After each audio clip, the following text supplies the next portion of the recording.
Chairman Tehreek Insaf पर कातलाना हमले के मामले में तफ्तीशी इदारों ने एक और मुलजिम को वजीराबाद से गिरफ्तार कर लिया है। मजीद तफसीलात हासिल करेंगे डॉन न्यूज के नुमाइंदे वसीम रियाज से। वसीम, तहकीकाती इदारों का क्या बताना है गिरफ्तार शख्स से मुतालिक? देखिए, पीटीआई मार्च पर फायरिंग के मामले में तफ्तीशी इदारों ने वजीराबाद से एक शख्स को जो है हिरासत में लिया है। यूं हिरासत में लिए जाने वाले अफराद की तादाद जो है वो 4 होगी, जिसमें एक मरकजी मुलजिम नवीद शामिल है, जिसको मौका से गिरफ्तार किया गया था। मुलजिम नवीद ने जेर हिरासत शख्स की दुकान पर जो है वो मोटरसाइकिल खड़ी की थी, जिस पर उसको हिरासत में लेकर मजीद तफ्तीश जो है वो की जा रही है। तमाम तफ्तीश मुलजिमान मुस्तफा अफराद की गिरफ्तारी और बयान पर रुकी हुई है, क्योंकि 48 घंटे के बाद भी मुकदमा दर्ज नहीं हो सका और मुकदमा दर्ज ना होने की वजह तफ्तीश में सबसे बड़ी रुकावट है।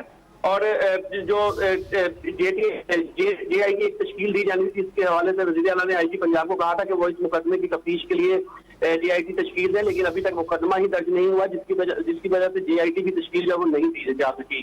तमाम तफ्तीशी इदारे मुलजिम के बयान और शवाहिद इकट्ठे करने से आगे अभी तक नहीं बढ़ सके और फ्रांसी के मामले पर भी इससे आगे काम जो है वो नहीं जा सका। तमाम मामला जो है वो मुकदमा तखीर की वजह से मुश्किलात का शिकार है। जैसे ही मुकदमा दर्ज किया जाएगा, एक तहरीरी बयान जो है वो सामने आएगा, जिसके बाद उस पर तफ्तीशी इदारे जो है वो कार्रवाई को आगे बढ़ाएंगे और जो जेआईटी तश्कील दी जाएगी वो इस एफआईआर के बाद ही तश्कील दी जाएगी। और जो फ्रांसी की टीमें जो शवाहिद इकट्ठे करके लाई हैं, वो भी मुकदमे के बाद उन पर काम किया जाएगा और ये भी तय किया जाएगा कि जो मुलजिम नवीद मरकजी मुलजिम है उसका पॉलीग्राफिक टेस्ट करवाया जाए या ना करवाया जाए। उसके पॉलीग्राफ